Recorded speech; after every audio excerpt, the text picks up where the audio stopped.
Bapak yang usulkan kan? Sebenarnya. Bapak terlalu jujur ini. Ini kan usul kelembagaan, ini menjadi usul kelembagaan. Enggak. Jokowi pasti tahu bahwa dia akan kalah di Jakarta. Oleh karena itu ada persiapan supaya Jakarta dikendalikan oleh presiden berikutnya.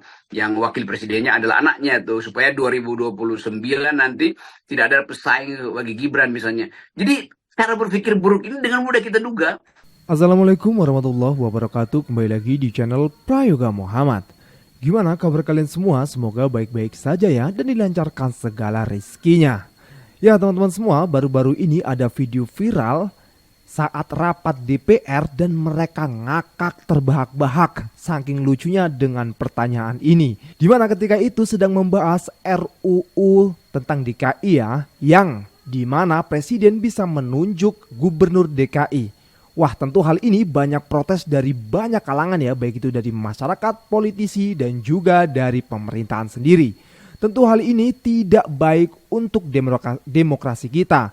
Malah justru ada kemunduran demokrasi jika gubernur DKI dipilih langsung atau ditunjuk langsung oleh presiden. Ya alhamdulillahnya RUU ini tidak jadi ya, tapi momen ini yang akan kita bahas kali ini. Dan nanti juga banyak komentar dari netizen, bahkan Bung Rocky Gerung pun ikut berkomentar. Oke teman-teman semua, tanpa banyak cakap langsung saja kita lihat dulu videonya. Izin pimpinan. Pertanyaannya kenapa kok bisa DPR RI mengusulkan dipilih presiden itu loh? Bapak yang usulkan kan? Sebenarnya. Bapak Terlalu jujur ini. Ini kan usul kelembagaan, ini menjadi usul kelembagaan. Enggak, berarti pemerintah ini hebat banget cara berpikirnya, luar biasa Pak. Pak Sekjen luar biasa Pak. Pak Tantono kali. Pimpinan. Ya silakan Pak Tobas. Ya baik, saya pikir penjelasan dari pemerintah sudah sangat tepat ya. Dengan usulan bahwa gubernur dan wakil gubernur dipilih secara berpasangan melalui pemilihan gubernur dan wakil gubernur.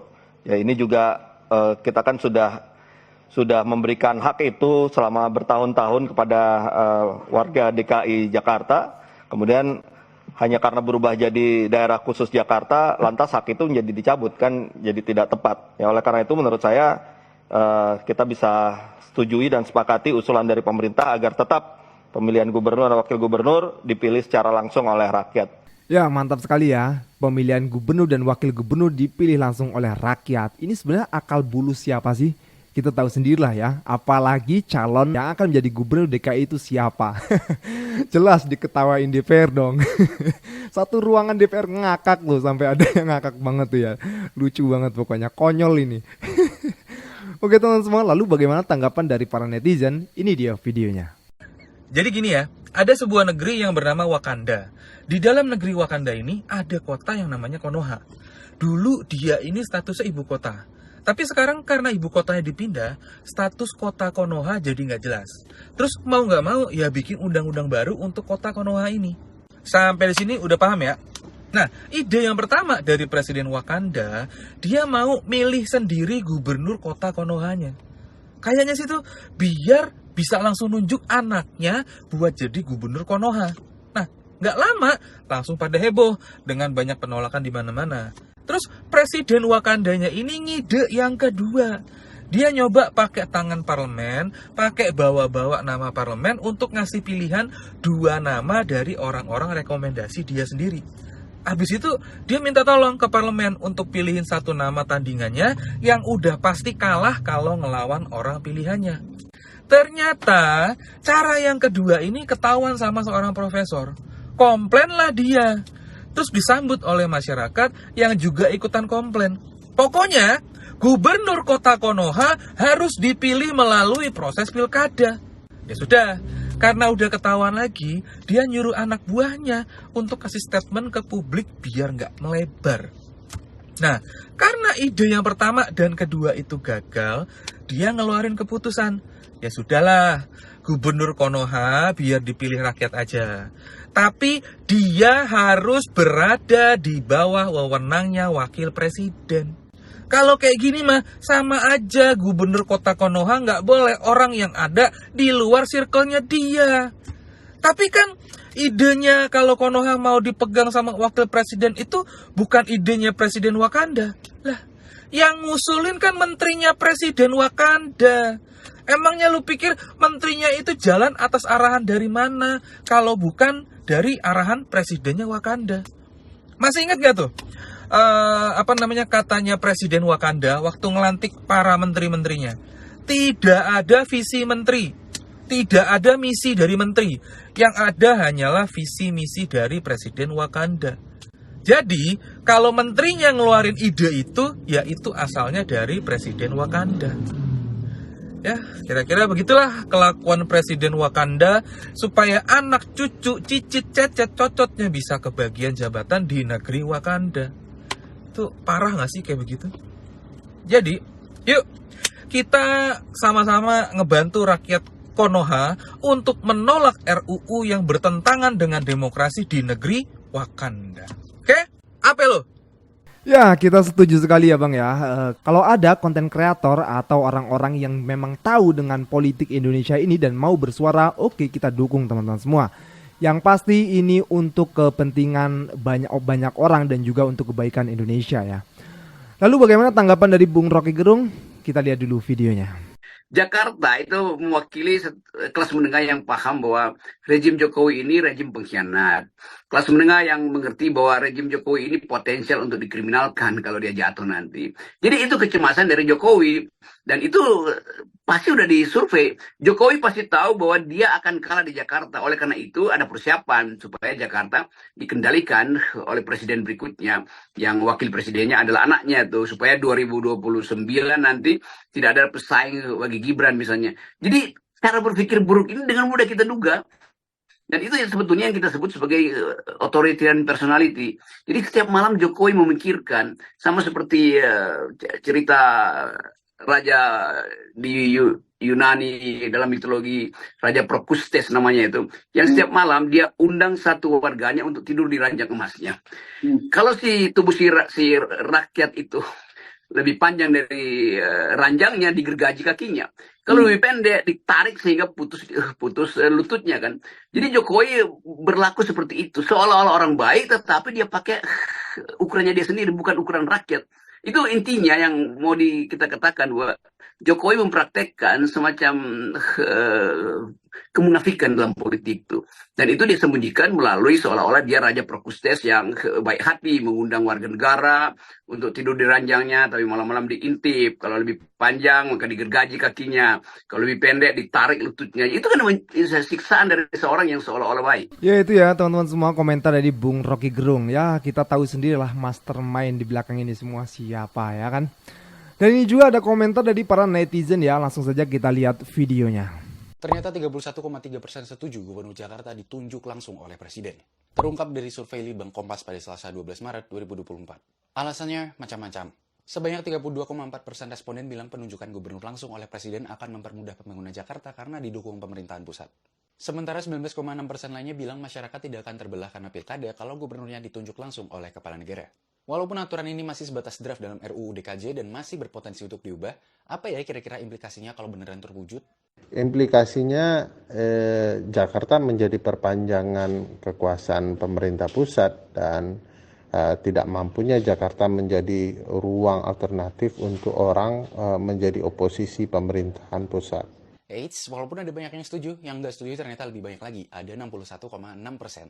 Mereka beralasan bahwa aturan ini akan menciptakan kemunduran demokrasi dan rawan konflik kepentingan. Nah, kalau sahabat DP yang lain gimana? Lebih memilih gubernur ditunjuk oleh presiden atau oleh rakyat? Gila sih, ini makin menjadi-jadi negara Konoha kita yang satu ini ya. Gubernur Jakarta sudah tidak lagi dipilih melalui pilkada, tapi dipilih oleh presiden. Sudah tidak akan ada lagi tuh mekanisme demokrasi yang melibatkan rakyat untuk kemudian memilih siapa yang menjadi calon kepala daerahnya, tapi sekarang udah dipilih oleh presiden kita nantinya, ke depannya. Yang mana kita semua tahu bagaimana kualitas dan juga integritas dari presiden kita hari ini, atau mungkin calon presiden kita hari ini yang maju di kontestasi pemilu di tahun 2024 nanti. Yang kalau misalkan kebijakan ini berjalan, berarti kebijakannya akan berjalan di presiden next. Ya, kalian semua tahu bahwasanya mekanisme yang diatur dalam draft rancangan Undang-Undang Daerah Khusus Jakarta menyatakan gubernur dan juga wakil gubernur dipilih oleh presiden dengan usulan dan pendapat DPRD adalah merupakan mekanisme yang ada di masa lalu, yang kita tahu ada banyak permasalahan pada saat itu, banyak penyelewengan kekuasaan, penyelewengan wewenang dan kepentingan ini dan itu. Dan ya, kita sudah tidak tahu lagi definisi demokrasi seperti apa, kedaulatan berada di tangan rakyat seperti apa, karena mekanisme demokrasi yang satu-satunya bisa kita lihat dalam proses pemilihan umum, termasuk pemilihan kepala daerah, itu sudah dibatasi bagi kita sebagai rakyat untuk menggunakan hak pilih kita. Bayangkan teman-teman, dan walaupun memang atas dasar Jakarta merupakan daerah khusus gitu ya, tapi ada satu hal yang sangat kocak, yaitu dikarenakan pilkada ini dinilai memakan biaya yang tidak sedikit. Gimana nih Pak? Bukannya yang memakan biaya tidak sedikit itu akibat adanya korupsi ya di Indonesia yang semakin meningkat. Kenapa yang dipermasalahkan dan dipotong justru pilkada gitu? Kalian udah tahu berita ini belum? Kalau sekarang DPR itu lagi nyusun RUU mengenai gubernur dan wakil gubernur Jakarta nantinya bakal ditunjuk dan diberhentikan oleh presiden.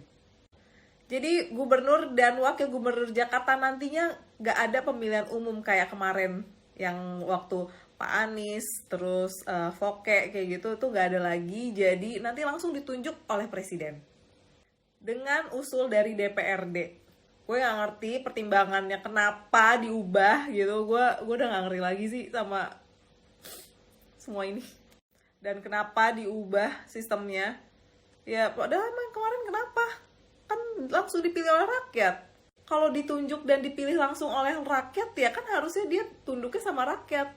Kalau dipilih ditunjuk langsung oleh presiden ya gubernur nanti ya dia bakal tunduknya sama yang nunjuk dia aja. Kalau menurut gue sih kayak gitu. Kalau menurut kalian tentang RUU ini gimana? Coba deh komen. Kamu udah tau belum? Sekarang gubernur Jakarta dipilih langsung sama presiden loh. Belum fix itu, masih draft doang. Tapi emang cukup bikin heboh sih draft RUU DKJ ini. Apalagi setelah disetujui jadi RUU inisiatif DPR. Hah? RUU DKJ? Bentar. Apaan itu? Yaitu yang tadi kamu bahas soal presiden bisa milih gubernur Jakarta. Itu salah satu poin di draft rancangan Undang-Undang Daerah Kekhususan Jakarta atau RUU DKJ. Oh, RUU DKJ tuh itu. Tapi beneran itu nanti kalau RUU DKJ disahkan, gubernur Jakarta dipilih sama presiden? Iya betul, nanti gubernur sama wakil gubernur dipilih langsung sama presiden dengan mempertimbangkan usul DPRD.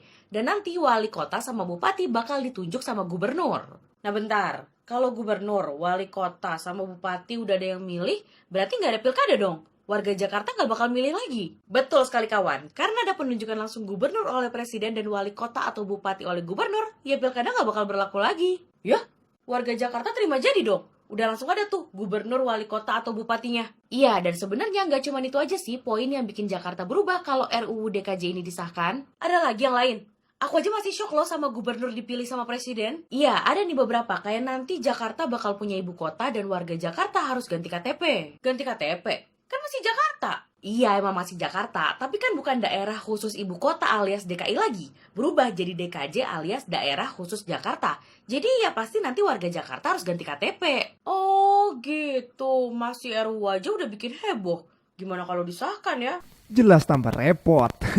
Untung saja ditepis dan tidak jadi ya, tidak disahkan. Ya alhamdulillah saja para DPR-nya berakal waras. Dan tentunya juga banyak masyarakat yang punya akal waras ya, yang menolak ini semua. Berapa persen tadi? 61% ya kurang lebih. Jadi tidak mungkin ini semua terjadi ya teman-teman semua. Alhamdulillah. Oke teman-teman semua, kita beralih ke topik ya. Di sini ada stand up komedi dari Bang Abdur. Coba kita lihat dulu videonya. Roasting pejabat materi pakai minta izin, itulah komedi paling omong kosong yang pernah ada. Omong kosong. Omong kosong itu. Karena ini pejabatnya minta di roasting teman-teman. Bukan kita stand up begini kemudian roasting, bukan. Pejabatnya minta di roasting. Artinya kalau kau minta di roasting berarti kau harus sudah siap diserang dari sisi manapun. Itulah kenapa di roasting itu selalu ada sesi. Akhirnya yang di roasting balas untuk merosting. Adil. Adil itu. Kalau kita roasting dari awal materi pakai minta persetujuan, itu bukan roasting. Itu pencitraan. Kampanye. Dan pejabat-pejabat ini tahu itu. Mereka kemudian memanfaatkan event-event roasting itu untuk mencitrakan dirinya tidak otoriter, open-minded, bisa terima kritik. Ya bisa terimalah, orang dari awal kau minta kasih izin kok. Dia kasih izin dari awal, ini boleh, ini tidak boleh, ini boleh, ini tidak boleh. Begitu. Makanya omong kosong. Itu sama seperti begini, kita adu tinju begitu ya. Misalkan lawan Jering tuh. Lawan Jering ya. Jering kan tantang kalau kau berani mari kita adu tinju di Bali. Bilang oke. Kalau kau mau beli kita adu tinju di Bali. Terima tantangan itu. Kita semua yang melihat itu kita bilang, keren sekali, berani ya. Tapi bagaimana jika seandainya sebelum naik ring, dan Jering janjian pukul di mana, tangkis di mana? Kita masih bilang berani atau tidak itu? Ntar pukul saya di mulut sama hidung aja ya. Jangan perut, saya lagi jarang sit up nih. Oke beli, aman beli. Beli, tapi kalau saya boleh pukul hidung sekalian saya swab ya. Jangan Jangan, COVID itu tidak ada COVID tidak ada Adu tinju kalau janjian pukul di mana, tangkis di mana itu bukan tinju, itu koreo film. Larva kuning juga bisa.